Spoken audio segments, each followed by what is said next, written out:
Welcome everybody to It's a Smalls World, and I'm glad and I'm happy that everybody's here, safe and sound. My family, extended family. We have a very special guest with us tonight, Mark Friedman. He's a labor organizer, and he's in efforts to end the blockade of Cuba. From Hands Off Cuba, welcome to the show. It's a Smalls World. How you doing, brother? Thank you very much, Chris. Glad to be here and to support struggles that are going on here and around the world. Absolutely. I'm so happy to have this conversation tonight. So, Mark, for the audience that may not know your work and your efforts, can you please give us some background? How did you get involved with everything? I guess what got me going was reading the autobiography of Malcolm X as a young person. Even as a young white person, it had an enormous impact on millions of people in this country and around the world. Unfortunately, the book does not cover Malcolm's most important last year of his life and the transformation he went through. So I urge people to read the actual speeches of Malcolm X, and they're available through a publishing house called Pathfinder Press. So that started me on a road of political activism, of being involved in campaigns against the US wars abroad, defending affirmative action, fighting police brutality, defending a woman's right to choose, and becoming a socialist, understanding that the Democratic and the Republican parties, although there are verbal differences between them, when it comes down to the major questions of defending the rule of the wealthy in this country, they're the same. And people like Jeff Bezos, who you know perfectly well, will give millions to both Democrats and Republicans to cover bases, regardless of who wins. Right. What we have is the important actions, the organizing efforts at Amazon, in Birmingham, the most important union vote taking place in the United States that has been taking place for a while. We have the ongoing struggles to jail killer cops. And we have a growing movement to end the US blockade of Cuba, to end the sanctions, and to normalize relations. And I think you'll agree with me, those are several very important issues. There are others, but we can talk about those tonight. Yeah. Going back into the blockade of Cuba, I got enlightened throughout the course of the pandemic from the forum and the webinar that I was a part of, that you thankful put me a part of. And I learned that the healthcare system of Cuba is so important to the world. And Right. I would love for you to shed light on how the healthcare system of Cuba can help out the entire pandemic, the whole Right. COVID-19 situation. Right. When the Cuban Revolution took place in 1959, it was a massive popular uprising, sort of like the popular uprising in the fight against the killings of George Floyd that took place, that more than 20 million people in this country participated in. So imagine that as a revolt of peasants, students, workers, farmers. They immediately had a land reform to give land to the peasants. They immediately launched a literacy campaign to teach people to read and write. They immediately granted women more rights than women had in this country at that time in 1959 and on. They launched campaigns against racism because 1/3 of Cuba is Black. And one thing they did was to develop a tremendous healthcare system, which by everybody's standard, even the US imperialists must admit, the UN admits, the World Health Organization, it is one of the best in the world. And beginning about 20 years ago, they set up the Latin American School of Medicine, which takes in students from around the world who cannot afford to go to medical school in their own country, including students from the United States. Right now, there are 70 US students at that school learning to be doctors for free. For free. This school was set up and has graduated 29,000 doctors that are now throughout the world practicing medicine. They have an international brigade called the Henry Reeve Brigade, which is right now in 31 countries helping them fight coronavirus. They are in the poor countries of the Caribbean, Africa, and Latin America, where other organizations won't send anybody. They were the first on the ground to fight Ebola in West Africa.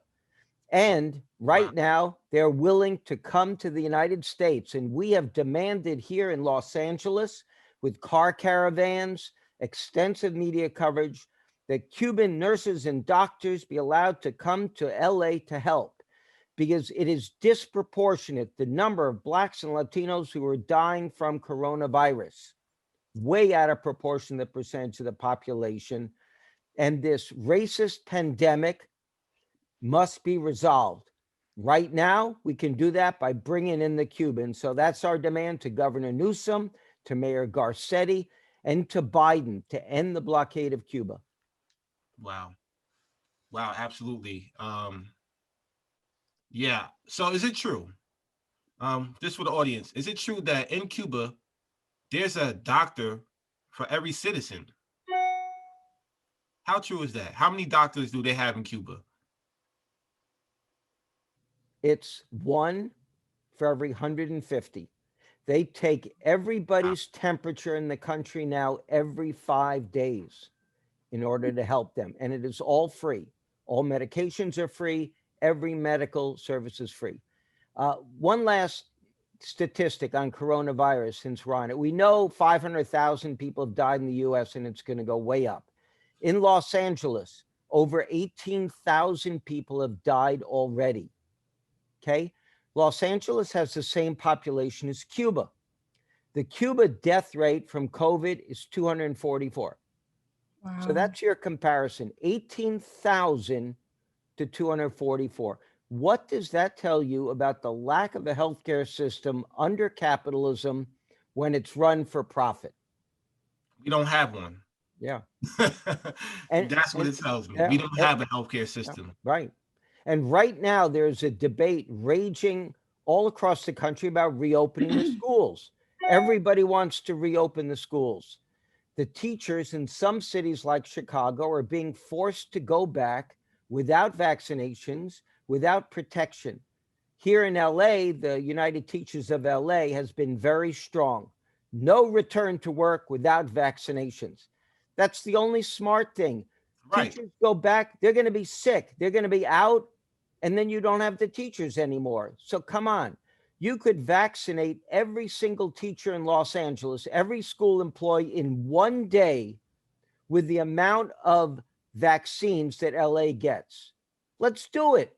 One day, and then you could reopen the schools, not trying to pressure the teachers to go back, get sick, and die.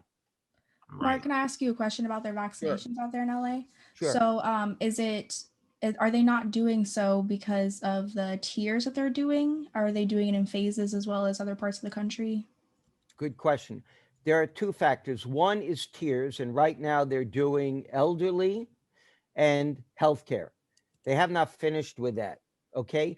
And only 20% of those who are over 65 in LA County have been vaccinated. So they got a long way to go. They don't have enough vaccines. There's a bottleneck, which is another story. The companies that are making it, Moderna and Pfizer, have monopolized production. There are many other companies that could produce the same vaccine, but they declare intellectual property. So therefore, other companies can't be producing it. Cuba is producing 100 million vaccines for the Caribbean and Latin America. If a small country can do that, you could imagine what the giant pharmaceutical companies in the US and Europe can do. Your second point, the politicians are pressuring the teachers union as part of their anti-worker program, right? They're trying to throw the teachers under the bus to try and pit parents against teachers. They tried this during the strike a year ago with no success. I was out on the picket lines reporting it for a local community paper. The lines were solid with parents out there, teachers out there, students out there. So the administration may try and break parents from teachers on this, but parents aren't stupid. They know if the teachers go back without being protected with vaccines, they're going to be gone. 1/3 of the students in LA County are positive, and they're carriers. Wow. Most of them don't show symptoms, but they're carriers. Many of my former students, young Latinos, are sick. Their grandparents have died. Okay. And the young Latinos and Blacks are spreaders. It's no fault of their own, right? They Mhm. have it, they're not getting sick. But why allow schools to reopen, students to come back when the teachers and employees will get sick and die? Doesn't make sense. I feel like it's and again, I don't know. I've been like kind of questioning myself lately because I'm like, am I a conspiracy theorist now? Because I keep coming up with all these like questions. I'm like, am I a conspiracy theorist? But I've become convinced with all the reading. I've been reading a lot about it lately and listening to a lot of different podcasts and news shows.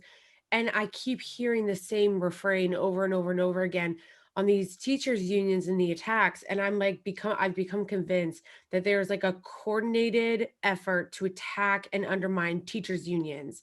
Yeah. That because they're all saying the same thing, and then they were all trotting out Lori Lightfoot in Chicago and being like, see, even she agrees with us.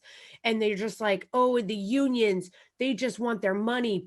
And then it goes to public sector unions are corrupt and we shouldn't even have public sector unions. And I was like, exactly. This is about trying to undermine unions. This is about trying to attack unions. This is a war on unions by the private sector. And that's exactly what this is about.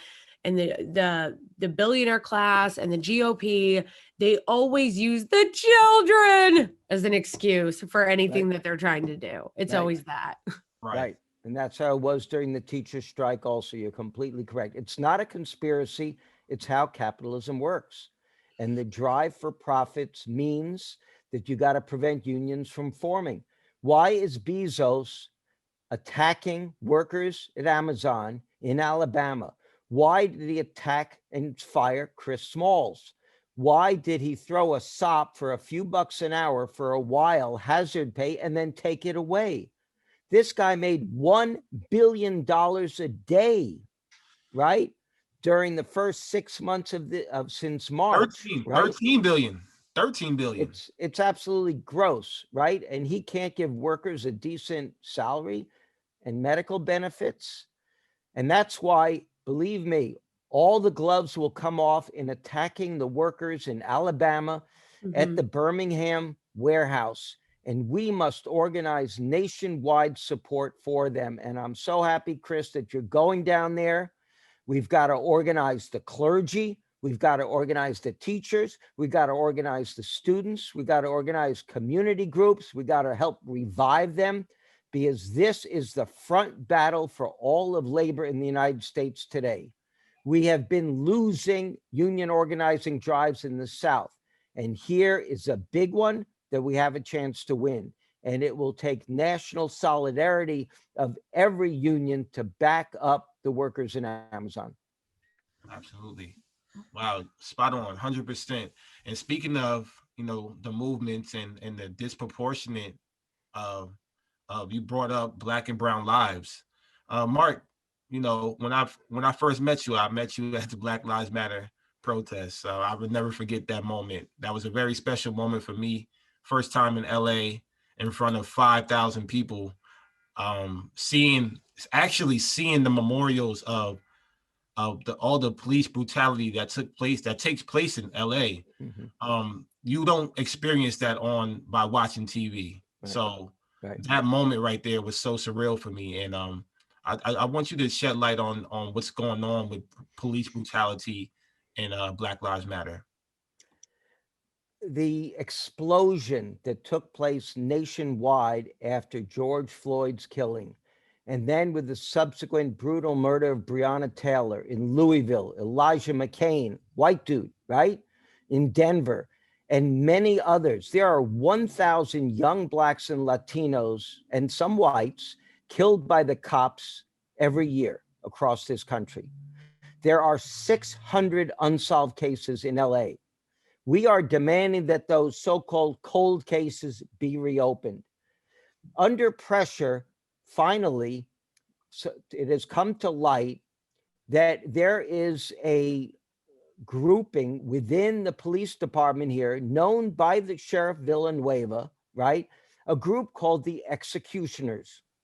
This is a clique of cops. And the way you get in this little clique is you have to kill someone. And this was revealed around the killing of Andres Guadardo. So under pressure, this comes out. Villanueva refuses to testify or talk to LA counsel. He's above the law, right? They do a phony inquiry into Andres Guadardo's death. It's a cover-up. All of the cops involved are allowed to plead the fifth. It wasn't an inquiry. Who knows what's going to happen? Now, we have won some victories, and that's very important. However, there are many more to be won. In Louisville, the center of the Breonna Taylor defense, two of the high-level activists in the committee there were murdered by the cops in December.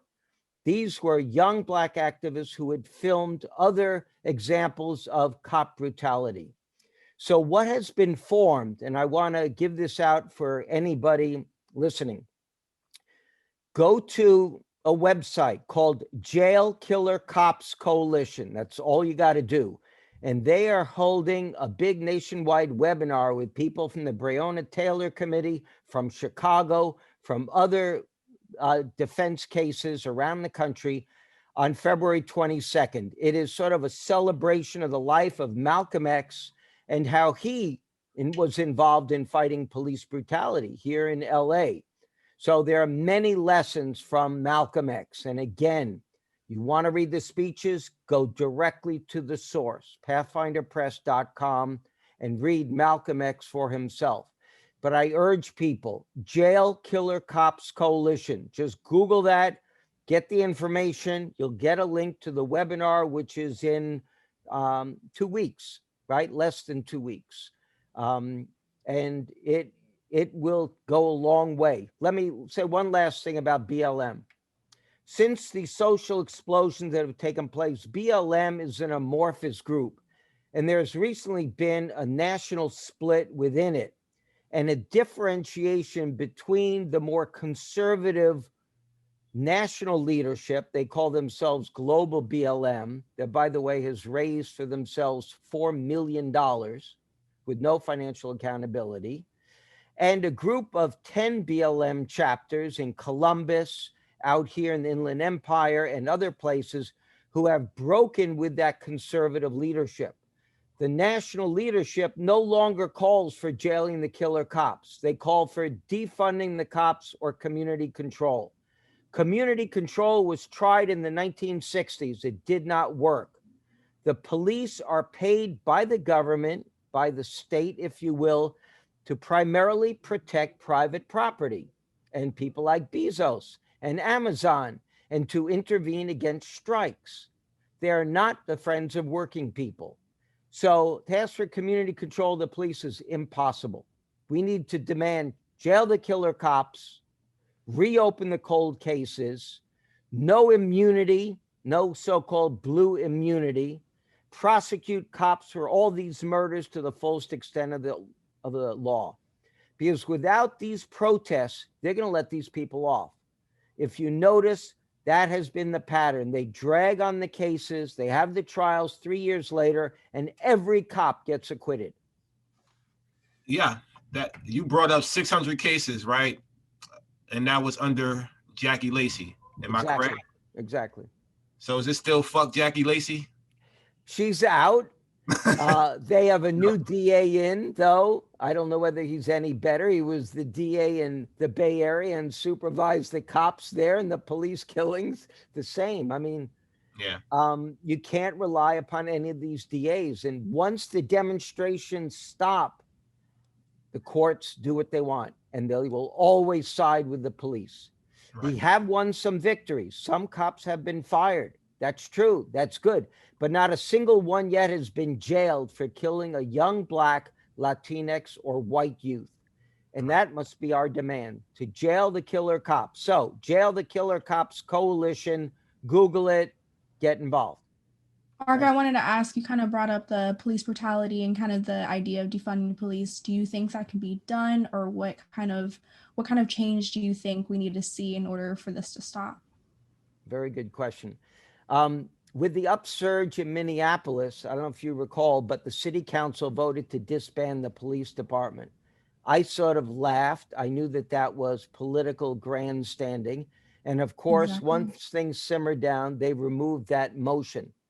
Here in LA, BLM incorrectly fought for a small decrease in defunding the cops. So 150 million out of a multi $1.5 billion budget, right? So what did they do? Well, some people took early retirement and they got enormous, retirement pay. And so that's how they eliminated some of the money. The demand is still on the table also to get the cops out of the schools. What are the cops doing in schools? If you want adults there, why don't you pay some family members, some adults, some parents who know the kids, who can be there?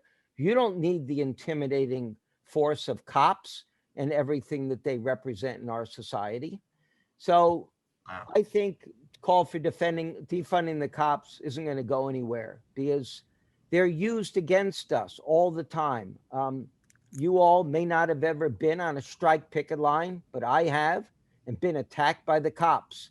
Been there when the cops bring in the scabs to try and break a strike, whether this be coal mining strikes I went to down in coal country or auto strikes in Detroit. It's the same thing.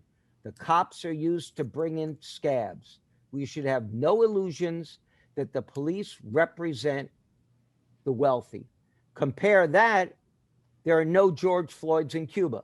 The police in Cuba come from the community. Not a single policeman has a gun. Wow. I have a question. So you're Yeah. saying that you don't favor defunding the police. You think I don't think it's going to happen. I think it's a Okay. demand that should not be focused on. If we Um, focus on jailing the cops, we will get some jailed, and that will intimidate and scare the shit out of other cops from continuing the killings and the police brutality. I agree. Oh, by the way, I wasn't when I laughed earlier, I wasn't laughing at like the seriousness of it. I was actually just if for anybody who sees this and is like, why is this bitch laughing? I was laughing because I was thinking about the absurdity of when I've tried to share like police brutality stories with people and they want to defend cops, and I'll be like trying to tell somebody like, oh, police are killing unarmed Black men, and they'll be like, they'll think that it's an own to like share a story of like a white kid getting murdered by a cop, and they think that's like owning me. Like, oh yeah, cops are awesome, look at this cop murdering some like white teenager. I'm like, you're not, that's not an own. Right, Like right, this isn't the own you think it is. right. No, they do kill some whites in DC. They've killed Iranians. They kill Latinos. They kill Puerto Ricans. I know. I'm They- just saying, like the absurdity of somebody defending the police by Right. like actually affirming that they kill people that are unarmed is just kind of amazing. Right. Mark, No, and it's, yeah. sorry, go go on. ahead. I was just going to say it's interesting now as some of the information comes out on those January 6th who attacked the Capitol with the intent of kidnapping or doing serious harm to some politicians, right? That as we find out who these people are, a lot of them are cops, former cops, military, right-wing military, Proud Boys, and out here, unfortunately, those same people have linked up with the anti-vaxxers, the movement against people getting the vaccine, and shut down a major vaccination site here. I believe in free speech. They should have free speech, but they should not be able to prevent people from getting a vaccine. Let's deal with the science of this, not right-wing politics. Do these people think that we should not have the polio vaccine or the measles and mumps vaccine? They want us to go back to medieval times without medicine? Mark, I was going to ask, aside from jailing the police, do you think there can be any change within like the police system, not necessarily reforming the police, but maybe from the ground up as far as like training? Do you think there can be diverse training can be incorporated? They say that there is so many lessons. I'm not quite up to date with what the requirements of becoming a police officer are, but do you think it should be more of an extended time period before someone can receive a badge? I think the training is indicative of the role of the police in the society. Your role is to protect private property. Your role is to protect big business, not to help an old lady or man across the street. Okay. The police serve the function of what you call the state. The state is the powers that be, the government, the Pentagon, the army, the military, the police, and they all serve the interests of the very wealthy. It's not in your or my interest that the US has blockaded Cuba. Not in our interest at all, just the opposite. It's not in our interest that the US carries out a war against Yemen, against Iran, against Venezuela, against Afghanistan. The US destabilized the entire Mideast, right? How did it begin? By them supporting reactionary dictatorships there, right? So it goes way back. I do not believe the police can be reformed. You need to change all of society so that society operates on a different premise. And this gets us into the question of Cuba and why the US government is so opposed to Cuba. This little island, 1/3 Black Cubans, right? The rest mulattoes and light-skinned, all different complexions, who rose up against the beast, right, in 1959 and said, we're overthrowing your dictator. Corporations must pay an equal wage, a fair wage that helps our workers, or else we're going to nationalize you. And thus they were nationalized, and the land was given to the farmers. The workers took control of the factories, right? All of this was done and angered the US. So what did the US do? They got a bunch of these wealthy Cubans who were now fled to Miami and organized them to go invade the Bay of Pigs invasion. They didn't even land on the beach. There was a ship with 5,000 US troops waiting off Playa Giron, Bay of Pigs beach. And as soon as any of these right-wing Cubans who had come from Miami now landed on the beach, they were going to, with a radio, say, we declare free Cuba, and the US was going to put 5,000 troops. Didn't work. Castro oversaw the defense of the country. Every Cuban citizen down to 13 years old was armed with a gun. Kennedy had to admit they would have lost 50,000 US troops if they had pursued their invasion of Cuba. But they hate Cuba because Cuba kicked out the capitals. I'm not saying Cuba's perfect. And the blockade has seriously hurt them. But everybody knows Cuba has a phenomenal education system, healthcare system, arts, culture, music, dance, etc. Remember when everyone lost their mind during the primary because Bernie Sanders said that they had a good education system? Yeah. Right. Yeah. I actually have a question about that. Not that, because that was crazy how big of a deal that became during the primary when like everybody lost their mind about that. But I always heard, and again, just bear with me for my very ignorant questions and forgive me because I'm very uneducated about Cuba. I always heard, and I've also heard a lot of this stuff from people who are from Cuba. So I was confused because a lot of people that are from Cuba always talk about it like it's a very horrible place. And it's very, like, it's really scary. It's awful. They fled. That, like, Cuba is a horrible regime where, like, Castro just murdered his people willy-nilly and that they had to escape it. And that, like, you couldn't, just even, you couldn't buy anything. They'd be, like, starving. And so I was really confused when I started hearing people first like defend it. And I also didn't really totally understand why there was an embargo on it in the first place. Right. And then I thought that Obama had opened relations with it a little bit, but I guess that wasn't totally true. Yeah. So you raised several very important questions. The first wave of Cuban immigrants to the US were the very wealthy. Not one was a Black Cuban. They were light-skinned white Cubans who owned, like, Havana Club, owned the plantations, owned big factories. They didn't have to leave. I mean, the Cuban government didn't want them to leave. These were managers, owners, and they were told, you can either run the factory and pay decent wages, the workers will have a union, they will help make decisions, or we're going to nationalize you. They fled. So the companies were nationalized. Cuba has since then built up many industries, especially the pharmaceutical industry. They have two very important medications now that could be of use in this country. One is a medication that prevents the amputation of limbs, your legs. People have diabetes. This is one of the end stages of diabetes. You get gangrene, loss of blood circulation. 75,000 people in the United States have their legs amputated every year. Cuba has a medicine that prevents that. Number one. Number two, Cuba developed a vaccine that prevents lung cancer. Why aren't these shared to people in the United States? Cuba's willing, but it's the government of the US that has a blockade. Since the revolution, there have been other waves of people. At one point, the US government said, okay, we'll take people who want to come. So Cuba said, okay, they opened the jails and a few thousand people left and came to the United States. Okay, they didn't want to be in Cuba. Life in Cuba, yes, it's hard. But, and I've taken several delegations there, and I will take both of you, all three of you, to Cuba, our next delegation. And it is inexpensive because we Count me have the in. solidarity of the Cuban people. I want to go. Right.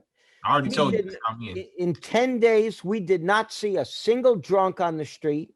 We did not see a single drug addict. We did not see a single homeless person.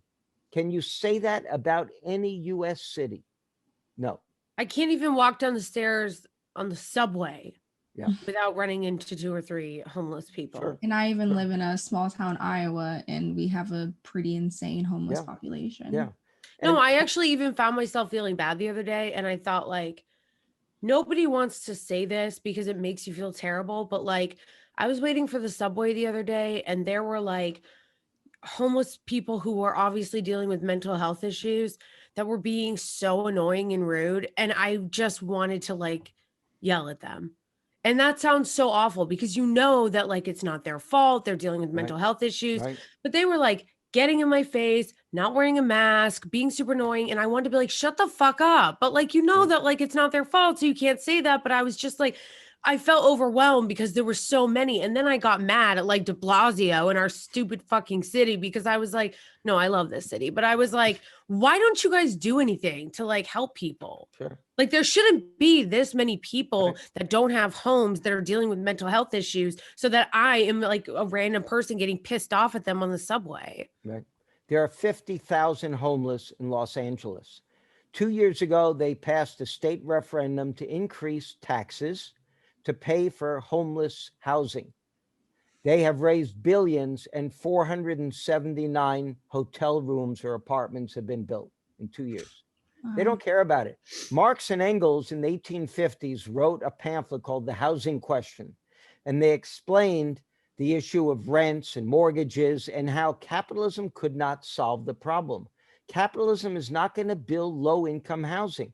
You're from New York. Look at all this rich housing built along the lower west side. I forget what you call it, where you've got that elevated, used to be a subway, or there's a walkway now or whatever.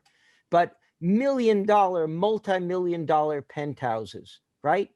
In LA, the homeless, we've been downtown for demonstrations lately. Black Lives Matter. Chris was at them. We now have monthly caravans demanding an end to the blockade of Cuba.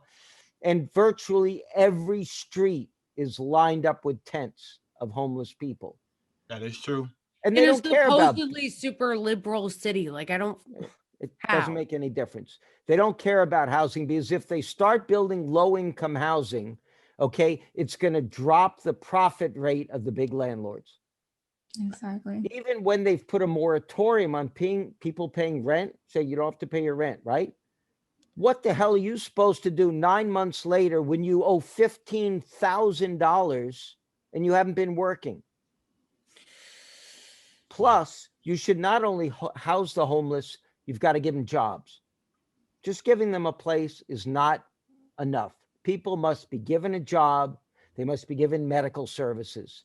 And you're right, a lot of them are dealing with mental issues. A lot of them are veterans. A lot of them are women. A lot of them are recently homeless. This pandemic, they estimate, is going to increase the numbers of homeless people by hundreds of thousands around the country. The thing that drives me crazy too is that like it seems like in this country we never learn. Like we don't learn lessons like as a country. We just don't.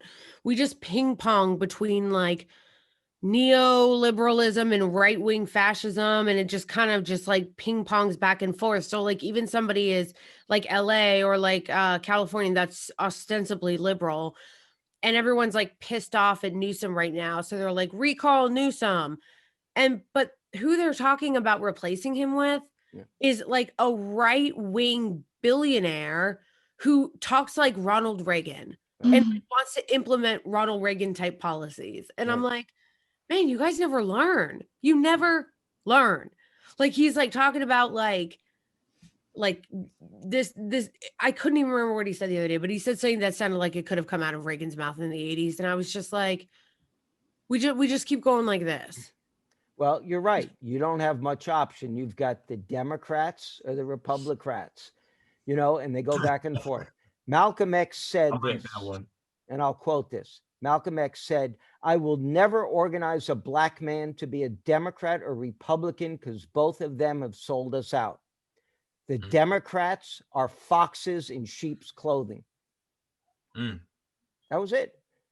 What was this? Something I 50 wanted to years draw out ago? of our homeless conversation was I kind of ideally I kind of not taking away from homeless people, but I feel like the country kind of treats these two groups of people the same way. Those coming out of prison or in jail, believing in rehabilitation, saying and giving them, unlike the homeless, they're told that they have to get a job, have to have direct housing, have to be stable in those conditions, but they don't provide any actual resources to do Right. so. Same thing with, I believe, like the homeless people, like maybe they get lucky enough to get some reliable housing, but still not like setting them up strategically through the maybe homeless rehabilitation, if you would call it. It doesn't actually do anything for the people if they don't actually have any instruction or any guidance to do so. Right. Or Or support. services. The jails are not meant to, quote, reform people. Be Not in the further United from it. States, no. It's just to put people away, 1 million of them, a lot of them framed up by cops.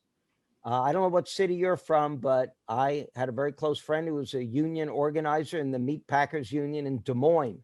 And he was framed up by the cops on a rape charge because he spoke Spanish and was organizing the immigrant workers at the meatpacking plant. Framed up and jailed. We had a big defense case, but we lost it. Okay. Thousands of people are framed up. What about Mumi Abu Jamal? What about Geronimo Pratt? What about the scores of Black Panthers who are still in jail today? Right? And they privatize these jails to make them profitable for corporations to run. The same way these camps for ICE that ICE has set up, right, for immigrants. The same thing, the treatment of people, everybody in this country, but especially people of color and immigrants, is what capitalism, it's the face Yeah, of but capitalism. Democrats don't care because then they'll just bring out somebody in the Democratic Party who's black or brown to just do their propaganda for them. Right. When Trump was in office, they'll be like, oh, they have children in camps and cages. Biden's in office and they'll just, bring out, Hakeem Jeffries to be like, well, we still have some people in the overflow facility. Yeah. And it's like, it's the same thing. You're just having somebody else on the left do your propaganda for you. Right. It wasn't until the social explosions of the 60s and especially 68 where the ruling class in this country realized that to control the Black population, they needed to suck more people into the Democratic Party, put some of them in higher office, and use them to control the Black population. Malcolm X talks about this, right? And it was just starting to happen, right? And that's what they did. And that's what they're doing now with the Latino population as well. That, like you said, that if you think that it's a black or brown face up there, it's not going to screw you. Well, look at the police chiefs in the major US cities in this country. The majority of them are black or Latino, and they're the ones who are involved in the killings of blacks and cover for the other cops, right? They don't call for cleaning house. That is true. Kind of a similar thing here. I forget his first name, but Fitzgerald is. I live in Cedar Falls, Waterloo, Iowa, so about 2 hours east of Des Moines. And so we got Fitzgerald. I'm not even a whole year ago, and since he got here, he's been looking for jobs elsewhere because he doesn't want to be the face of the reform that's going on here. Because there is none. Exactly. Yeah, and also I feel like Democrats have been doing that forever, where like there are a lot of black mayors in the country, a lot. My city. And it came out recently that Lori Lightfoot, who was supposed to be this groundbreaking black mayor from Chicago, had covered up tape that she had gotten of a black woman being completely humiliated and attacked by the cops when they broke into her home and just degraded her. And Lightfoot knew about it and had the tape and did not disclose it. Right. And it made me think about how, the Democrats, corporate Democrats, have been doing that for a while, where they will take somebody black or Latino and put them in a position of power to try to like do the old switcheroo and try to like trick people that are people of color into think that they're doing something for you. And for the longest time, Republicans haven't even bothered to do that. They're just like out and proud white supremacists.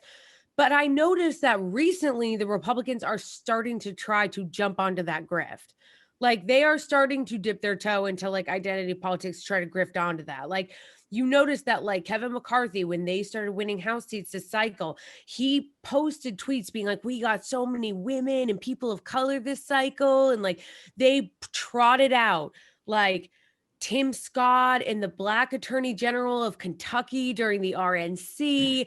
They love Fox News' favorite thing to do is to bring on Black people to trash Black people on Fox, women to trash women, Latinos to trash Latinos. They love doing that shit.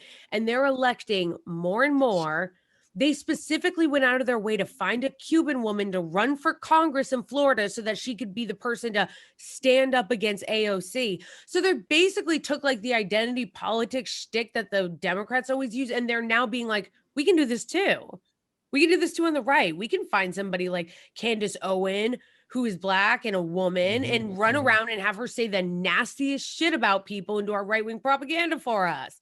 They've been doing it. Why can't we do it? Yeah. Huh? The three of you are the new leadership. Some of us may have more experience, but the three of you who have drawn these conclusions that it is capitalism, that we need to look for an alternative economic system, that the cops are there to do their job to protect the state, that they continuously attack the rights of immigrants and women. You are the new leadership of the type of social movement that must change this society.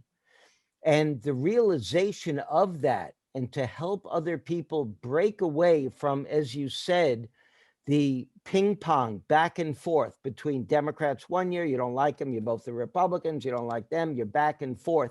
It's a con game, right? Someone once said, if they only had one team, nobody would play. It's like baseball.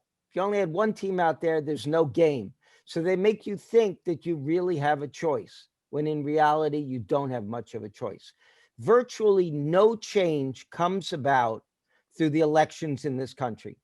Every major social change, abortion rights, affirmative action, civil rights, labor organizing, has come about through massive social struggles and protest movement, not legislation. Okay, the mass social movement forced the racist Southern cracker Johnson, and he was a racist Southern cracker his whole life till the end, to sign civil rights legislation because of the upsurge in the South, the support in the North for the civil rights movement. Wow. So this social movements are the way to go. I want to end with one thing. I know we're probably getting near then on Cuba. There is an organization people can Google. It's just US-Cuba Normalization. And they hold webinars like which Chris was on, and about Cuba. They are holding them on all different types of topics, on Fidel and Malcolm X, on COVID, on education in Cuba, things like that. So you can get on their website and look at those, be invited to participate in the program, Zooms and webinars. That's the US-Cuba Normalization.org. And you three, as the future leadership, educate yourself and organize others. As Chris and I were talking before we went on this podcast, about the crucial role that he and others can play in Alabama. We have not won a major union organizing drive of this type in decades. And if we win in Alabama, it will be the marks of a social explosion, a union organizing effort like what we saw in the 1930s. First, you had the economic crisis, 1929, and people were stunned and fighting to survive. And then there began the social protest and the unionization. That same pattern can happen after this pandemic. There are still 30 million people out of work. Why is not a single politician raising the demand for jobs? A massive public works program to build schools, fix roads, give people jobs, train people. No, they're fighting That's about what how we to need. give us less money in a check. Right. Yeah, Right. that great little check everybody's been waiting for months and months, that pittance of a stimulus, right? Right. You know how many churches have gotten millions of dollars? Well, small businesses, especially ones in the Black and Latino community, haven't gotten anything. Or in Exactly. California, thousands of people have not even gotten their unemployment checks going back to March because of a screw up in the bureaucracy. Wow. It's criminal. Yeah, you want to talk about screw up in the bureaucracy. I was getting unemployment for a little while. And because of a screw up in their bureaucracy, they're now taking me to court and telling that I owe them like over $35,000 because they're claiming that they overpaid me. And now overpayment with all these bullshit penalties that they're putting on me, saying I owe them $35,000, which is totally not true. And it's total bullshit. And it's a total scam. And when they sent me this letter and I wanted to cry because I was like, what the hell are they talking about? They didn't even give me a phone number to call, Right. or anybody to talk to be like, what are you talking about? Like, this is insane. This is outrageous. It just said, like, show up here and call this number when you want to show up to it. Like, it didn't give me anything. It was just like this threatening you owe us money letter. And I was like, what? If it's their screw up, they should be dealing with it, not you. Right? I was just like, these people are such cheapskates. I guarantee you, if I was some 1%er living on the Upper East Side, I wouldn't have gotten a letter from them. Yeah. And the thing No, is, hell no. imagine how many other people that's happened to that have no resources, no Right. money to get a lawyer or seek Mhm. defense in any way. And the thing is, if they're still not able to be organized enough to issue, like you mentioned, Mark, the unemployment checks that everybody has been waiting on, then how are they tracking the fact that if or maybe that they overpaid you? Right? Like, the math just doesn't add up. Like, how are you so organized to come to that conclusion if you can't even get the money to people that have been waiting on it for so long? It's just And That's a they good have point, these- Chelsea. They have these government committees, the FDA, the USDA, the FAA, right? That are EPA, supposed to protect you, right? But they're just cover-ups for big business. The FAA didn't do anything about the Boeing plane. They let Boeing certify their own plane that went down. The U.S. Department of Agriculture does not supervise, as they're supposed to, or the Food and Drug Administration, the meatpacking plants. They've got one observer who doesn't have much power anyway for 4 states for like 18 meatpacking plants. You think that's going to happen? That's why it's up to the workers in the plants to make sure that the meat is safe, that it's not gangrene, et cetera, et cetera. But all these government agencies, the CDC from the beginning, didn't know what the hell to do and was giving out wrong information. First, by taking those who were sick, who were on those cruise ships. Remember that? A long time ago. Remember? Seems like another lifetime. They took them all, they put them on planes, and they sent them around the country. yeah. Right? Yep. Spreading the infection. They didn't know what the hell to do, but all they can do is attack China because China has a lockdown and stops it. right?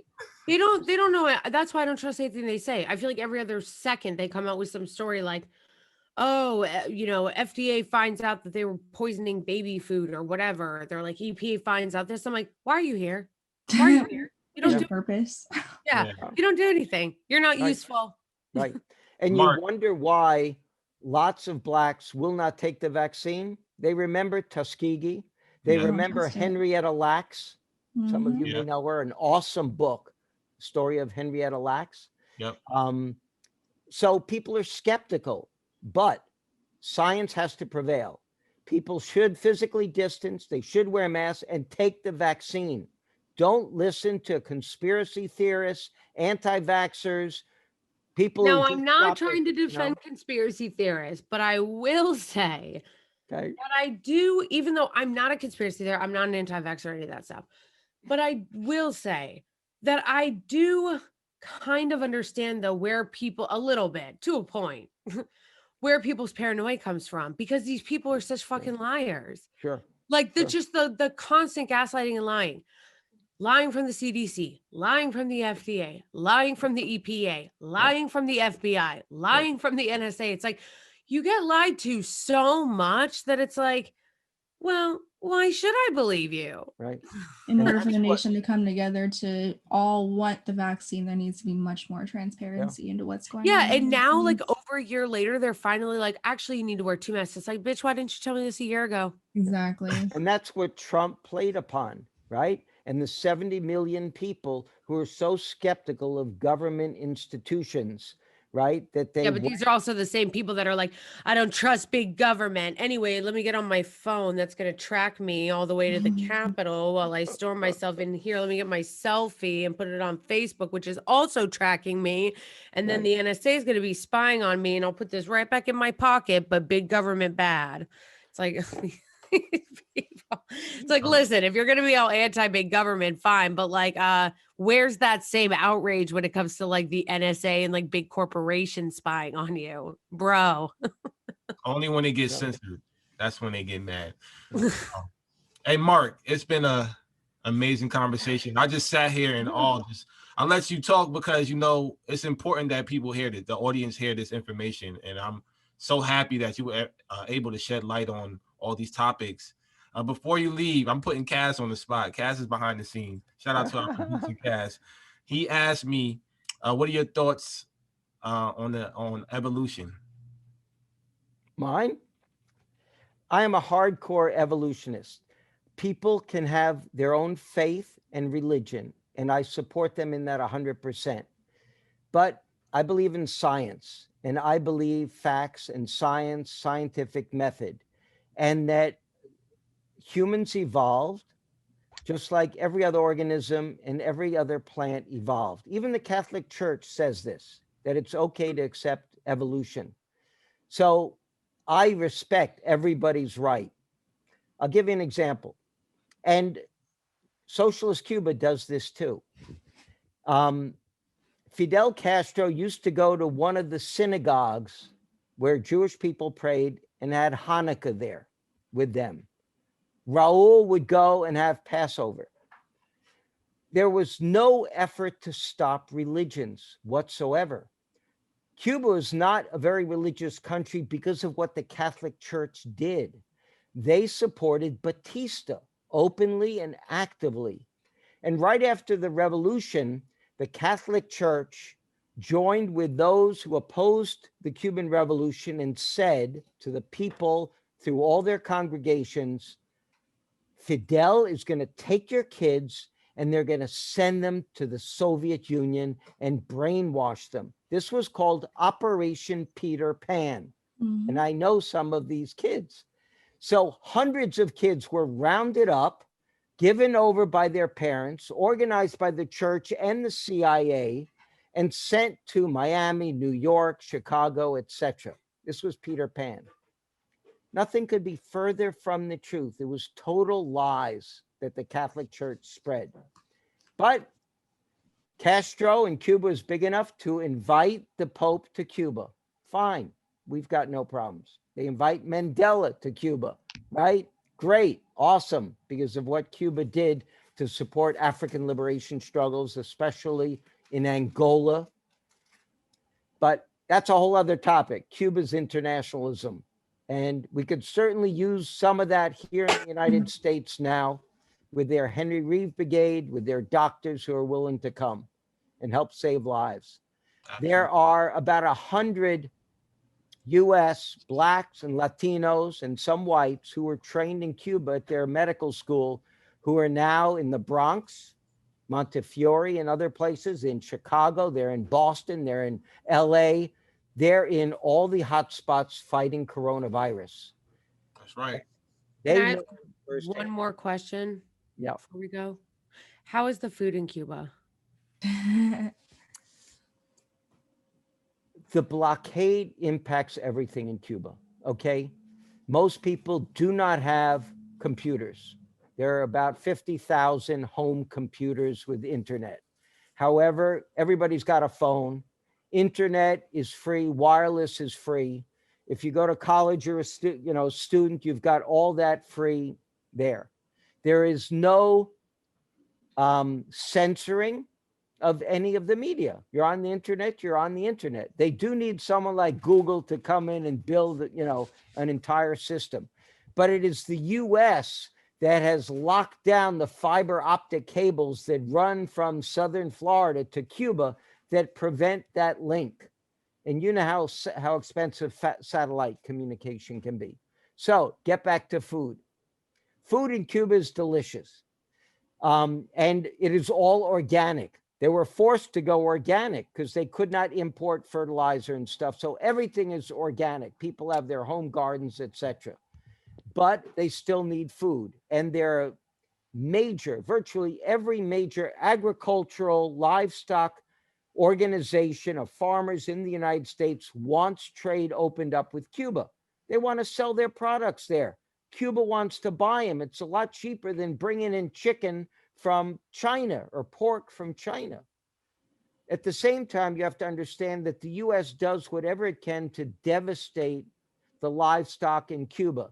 They blanketed the country with a virus called swine flu. You've probably heard of it. Came from the CIA, and it killed off tens of thousands of pigs in Cuba. Okay, Cuba's had to deal with that. There are 240 sanctions against Cuba. You can't go, you can't send money, you can't travel, you can't trade, right? No more cruise ships, flights only to Havana, and on and on. 400 Western Union centers were shut down. So Cuban Americans can't even send money there to help their families. So, and this is all still because of the embargo that was started in the 50s? Yep. And continued and escalated. The embargo has escalated under the Helms-Burton law. And the Western Union was recent. This was during the pandemic. Yeah. That is insane to me. That's something that happened like so long ago, and like that we're still as a country allowing that to go on. It shows you how much the US feels like a human rights violation. Oh yeah. The US hates Cuba because it's socialist. They do any of these? Wait. I'm not trying to hate on China, but like China's a communist country, so like we trade with them. Yeah. Well, they say they're communist. I don't believe they are, but the US is buddies with Saudi Arabia, right? Okay, fine. Yeah. If you don't want to use China as an example, like we're besties with what's his bucket over in Saudi Arabia, who like we're waging a war in Yemen on behalf of. Right. So it can't be about human rights. Like they literally like jailed a woman for like 3 years in Saudi Arabia. And now he like wants a party thrown for him because he let her go into house arrest. Yeah. But they murdered a journalist that was living in in the US, like it ain't no thing. And we were just like, la, la, la, la, la, la. Well, they used to have a saying, they are bastards, but they're our bastards. Talking about all the dictators. So basically, we don't like Cuba because they wouldn't bend the knee to us. Exactly. They wouldn't. Copernic, right? They wouldn't. Because we will actually sometimes, like, I feel like if, from what I understood, China was a communist country and we still trade with them. But like, we'll still like bend the knee to them sometimes. Like, we don't do certain things because we don't want to piss off their market. Like, we don't even let people like tweet or like use gifs of Xi Jinping because like we don't want to piss them off. You can't say certain things because we don't want to piss off their market in the NBA. So like it's just weird to me that like we don't want to piss off China, but like we're gonna like starve and be like brutal to people in Cuba. Mhm. It just seems arbitrary, I guess is what I'm trying to say. Seems Well, I feel like it's arbitrary. probably because we it's have our foot in political. the door in China.